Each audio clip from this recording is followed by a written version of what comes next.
হচ্ছে মোহাম্মদ নাবিল। আমার বাবার নাম হচ্ছে মোহাম্মদ রফিকুল ইসলাম রফিক।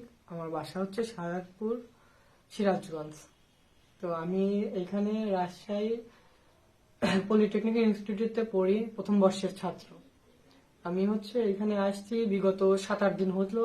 তো আমি এখানে আমাদের কলেজের সামনেই এই অ্যাডভান্স মডেল ইয়াতে আমি কোচিং করি। তো আমি বাসা থেকে কোচিং এর উদ্দেশ্য বের হই। তো আমি ওইখান থেকে তেরোখাদিয়া থেকে আমি হচ্ছে রিক্সা নিয়ে আমি হচ্ছে রেলগেট পর্যন্ত যাই। তারপরে আমি ওইখান থেকে ভাড়া দিয়ে দেই রিক্সাওয়ালাকে। তারপর আমি ওইখান থেকে 5 মিনিটের রাস্তা আমি হেঁটে যাচ্ছিলাম রাস্তা দিয়ে। তারপরে সামনে একটা লোকের সাথে আমাকে ধাক্কা দেয়।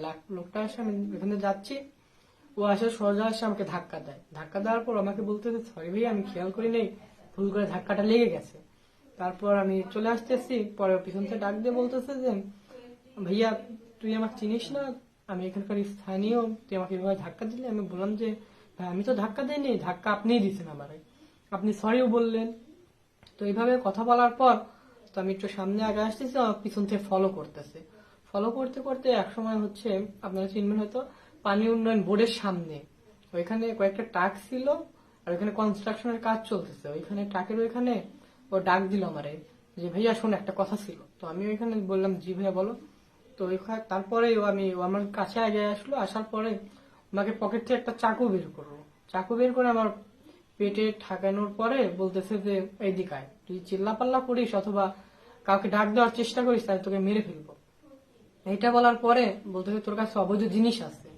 আমি বললাম জি আমার কাছে অবৈধ কোনো জিনিস নাই। তারপরে বলতেছে আমি তোকে চেক করবো। আমি বললাম যে আপনাকে চেক করতে দেবো কেন আমি? এরকম কথাবার্তার পরে ও আমাকে বলতে তোকে মেরে ফেলবো, তো এখানে কি আছে তুই পালপারে বাইছে দেখা। পরে আমাকে 4-5টা থাপ্পড় দিছে। থাপ্পড় মাপ্পড় দেওয়ার পরে বলতে তোর কাছে অবৈধ জিনিস আছে, তোর ব্যাগে কি? ব্যাগ প্রথমে চেক করলো, ব্যাগের ভিতর কিছু পাইনি, বই বাদে কোনো কিছু পাইনি। পরে বলতেছে তোর পকেটে ওইটা কি, মানিব্যাগ অত মোটা কেন? তো এইভাবে বললাম, মানিব্যাগ থেকে বের করে আমার কাছে 10,000 টাকার মতো ছিল। 10,000 টাকা নিচে প্লাস আমার হচ্ছে ফোন ছিল একটা ফোন। পরে বলতেছে ওইটাকে দেখি, ওই পকেটে কি আছে দেখি, বের কর। পরে আমি হচ্ছে ফোন বের করে দেখালাম যে এটা আমার ফোন। তো এইগুলো পরে হচ্ছে দেখানোর পরে ও বলতেছে নিয়ে নিল। এই ঘটনাটা হচ্ছে আপনার 5 থেকে 10-এর ভিতরে পানি উন্নয়ন বোর্ডের সামনে এই ঘটনা ঘটেছে।